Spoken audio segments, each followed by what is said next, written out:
frustration and pleasure as we board the ferry. The Dutch customer would immediately go to the person and say, my soup is wrong, or there is no towel in my cabin. But the British customer goes home and writes a letter about it. People have sat there with the fingers in their ears, you know, like this, looking round at me because they're trying to talk. But at the end of the day, you know, I'm put on this ship to entertain passengers and make their journey go better. We've had wheelchairs where the hollows, if you like, around the wheelchair are stuffed full of drugs.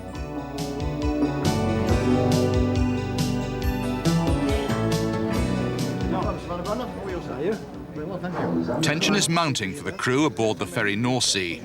Amongst the passengers on tonight's crossing from Rotterdam to Hull is Managing Director Peter van den Brandhoff. Capitano? Hi. Hello, Peter. How are things on the ship? Reasonably quiet at the moment. Quiet, in what respect? Well, it's full of passengers. Yes. But there aren't any problems at all, really. Is that because you say that because you know that's what I like to hear, or is that? No, it's the truth. Okay. Yeah. When I go on board, I try to very much look through the eyes of the customer, and I walk around, and I always look how would the customer perceive this? Is this a nice evening out? Hello, sir. No, really. All right? Fine. Good. Yourself? Just the job. What the boss doesn't see is the stage behind the bar. Claire Jacobs is changing into Uncle Wally. It was in the Hull Daily Mail. It was advertised for a cruising entertainment. I rang up after it and had an interview and got it. It's like a walrus, and the character that comes out of it's brilliant. You just have to be like children yourself in the costume. You just don't scruffle the air up, pinch the boarding cards, anything like that. Peter van den Brandhoff is checking out the menu. You know, this is all very bad for me, because every time when I'm on board I have to try it all, and then I have to diet again for a week. And the other opportunity for me is to have a little chat with members of staff and hear a bit what's going on. How's the piano player you have on at the moment? It's okay, it's got one of the better ones. Do people start singing in the end, or does Did it... last night. Oh, good. Yeah? On the Dutch ships, with the Dutch crews, they all show that they know me and say, hi, Mr. van den Brandhoff, Peter, hi, nice to see you on board, and they smile. On the British ship, they communicate more indirectly. Oh, is it making noises to me, or...? I think so. I think he's talking to you. Oh, and what does he say then? He speaks Furbish language. Furbish? Yeah, you've got to teach him English. Have you taught him already all kind of words that he should not know? No, he doesn't learn naughty words, I'm afraid, just good words. They smile and they greet me. Yep. And I never know for sure if they recognize me, but according to the purser, they know very well that I'm on board and they know who I am, but it's the British way to behave. Thank you. Bye. As Peter van den Brandhoff continues his eagle-eyed tour of the ship, Uncle Wally is still causing havoc with the passengers as they come aboard. Oh, Wally. Wally. Wally. Come on. Going back, Wally. There you go. Oh. Thank you. I'm a blue deck. If you go to your right, it's just one deck up the stairs. We do get one or two which basically we have to stop Uncle Wally straight there because we can see the faces of and you know it's a no-go area. So, but 99% they take it all in good fun.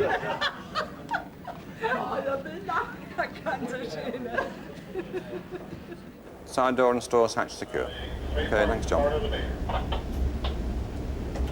3 forward.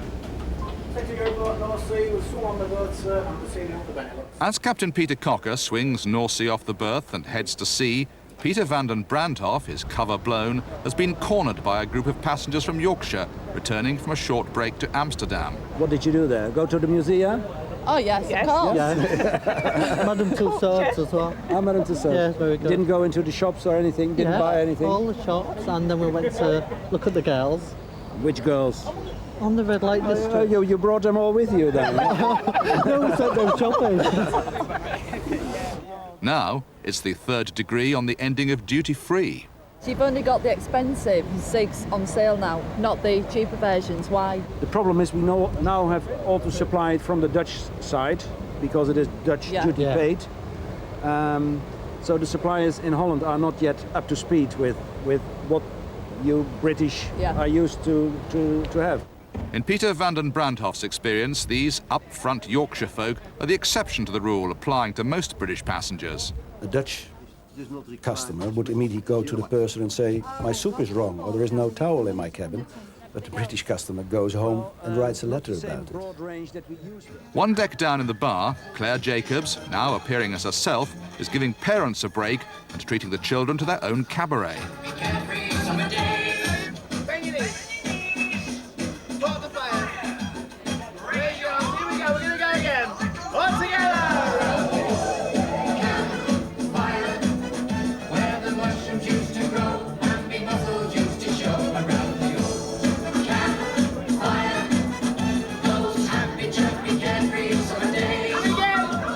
Is this big group of Germans? Yes, we've got... were you able to put them all together? Oh yes, we're going to go across here, then up this way here. Right. But it's just a question of controlling it so we don't all wander around. The indefatigable boss has now turned up in the restaurant. Manager Derek Cox's lack of linguistic skills causes him some concern. Why don't you try your best German then? Guten Abend, meine Damen und Herren. Is that so good? Huh? I'll learn that, I should do that. Guten Abend? Is good? I'll try that. It's not too difficult. Even speaking German wouldn't have helped Derek Cox with one Dutch passenger. First time I came on, I had a Dutch woman and she asked me for a tablet. And I sent her up to the information office. But a tablet in Dutch is a tray.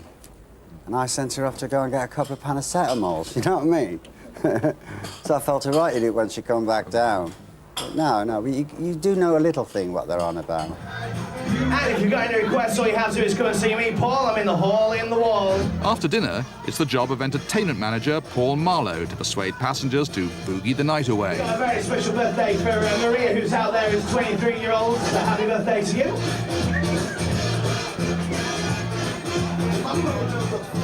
That's one, I think, Mambo number 5. It can be quite difficult because they're really coming to get from A to B. So it's trying to get them in the party mood. It can be very difficult sometimes. It's once we've got them there, we can keep them there nearly all night. The good thing about it is every single day we're having a different kind of clientele. So if you're on a cruise, you're stuck with them for 2 weeks, so you've got to have a large repertoire. It could turn into a good night. We've had a few more drinks, should be all right all the way till 1 o'clock.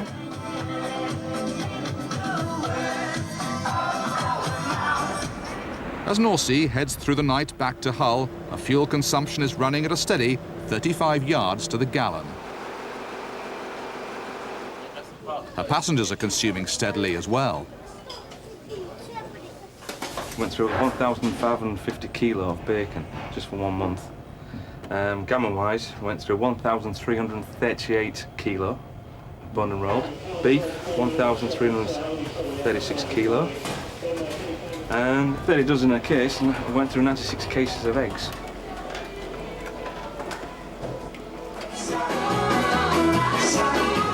For Peter van den Brandhoff, it's finally time to stop being the boss and start relaxing.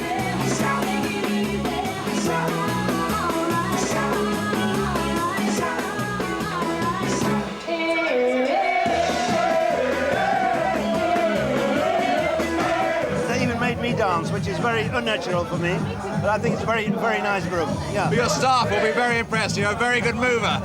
Well, there's a lot moving anyway. In part 2 of the ferry, the crew jumped to it for the captain's inspection. Just the doorway. The fight that left one passenger unconscious. And don't try it on with Her Majesty's Customs.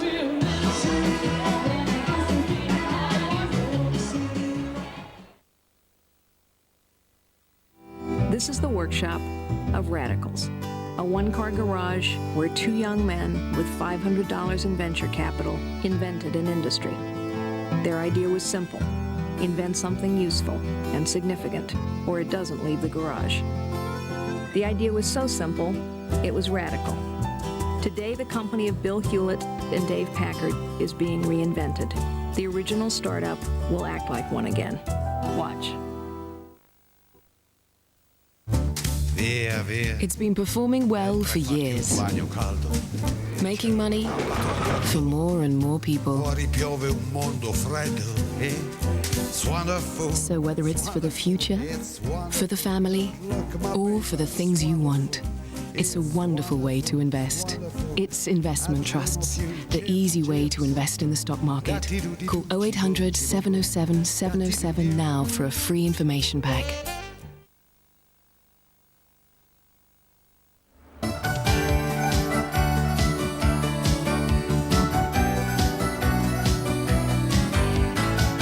As Norsey arrives back in Hull, a reception committee is waiting. Have a look down the Rotterdam list, see what we've got. Not quite sure about this one, I don't know. I can't really look at it in a minute. No, won't bother with that one. Customs officers study a list of passengers and vehicles due to arrive in Hull that morning. Do any of them fit the profiles regarded as high risk in the battle against drugs, pornography and smuggled alcohol and tobacco? If there was anything in it, it would show there was a package. Well, we're able to do a number of checks from computer links to registration numbers of vehicles and who owns the vehicle. So what I'm looking at, Phil, this bag. Your mum's packed you up, has she? Oh, well, so I just went shopping before I came Oh, you back, went- and I've got like different stuff for different people in there. Oh, right. Cider and sausages and different things. If there's a suggestion that the thing doesn't hang together well, then that gives us a good indication that that's one we would want to look at when they come in the following morning.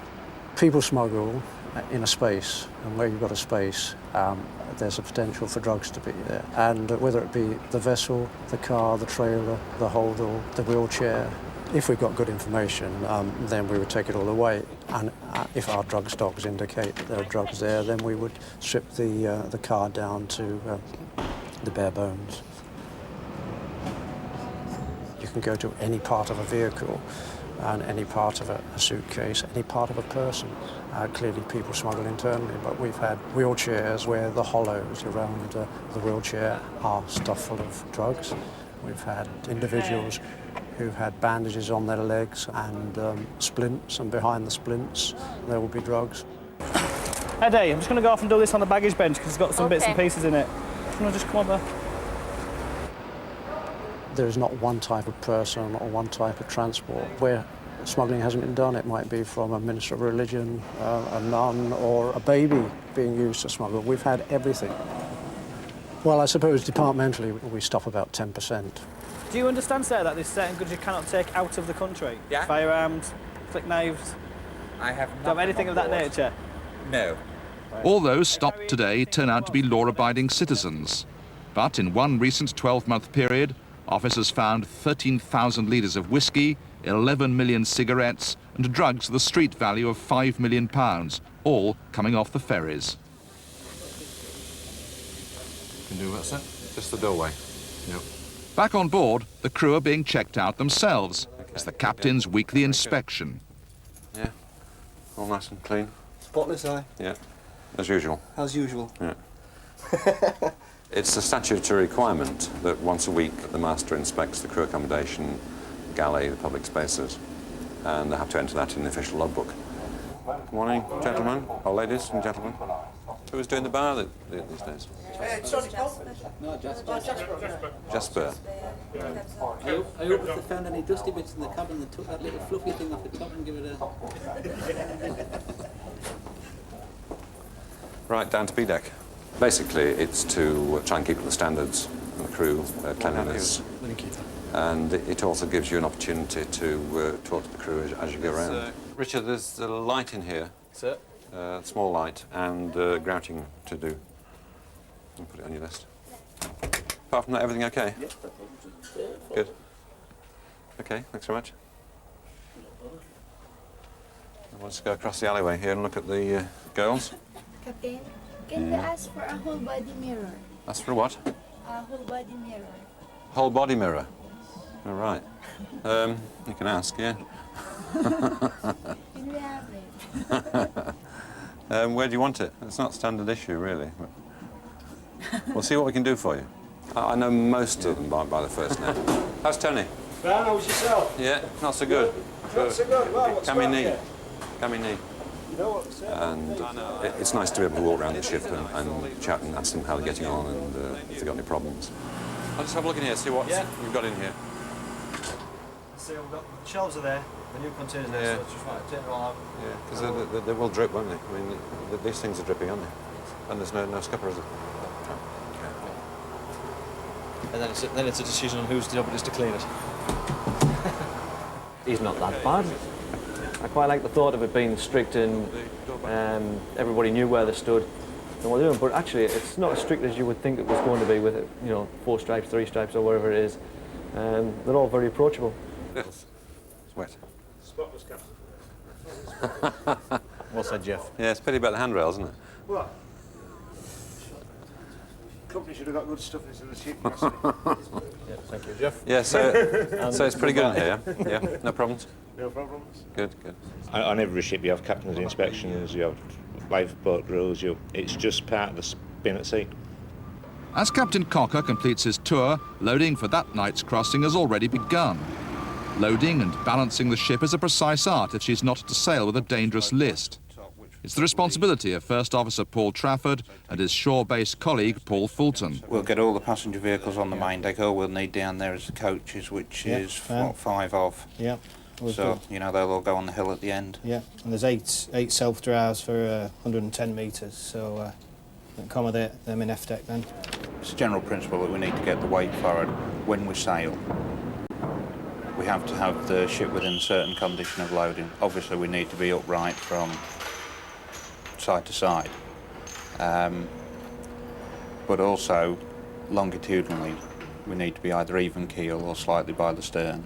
If the ship's listing heavily or we're outside the parameters of trim and draft, I think I'll be looking for another job actually. Yeah, it's what happens is the ship wouldn't sail. You wouldn't be in safe condition. We'd have to take it out and start again, and it would be very late at night before we got round to sailing. Have you ever cocked it up?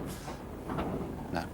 We've had some nights where it's not turned out quite as we wanted, but we've never let it get to the point where we've not been able to retrieve it. As the ship prepares to sail once more, restaurant manager Derek Cox is wondering how memorable tonight's passengers will be. Man in a wheelchair had a false leg, and he left it under the table, and they took him off in a wheelchair, put him on the coach, but he'd left his leg. And it was only when I was looking around the restaurant, I thought, what's that under the table? It was this leg. So I went up and saw the purser, and the purser said to me, come in, because it's a non-drinking ship, as you know. And the purser had me, and he said, shut the door, Derek. He said, no. He says, have you been drinking? I said, no, I've just found a leg under the table. And I just thought, well, how funny. You put somebody on a coach, and you forget his leg. I just hope when he got up, he'd remember that he forgot his leg.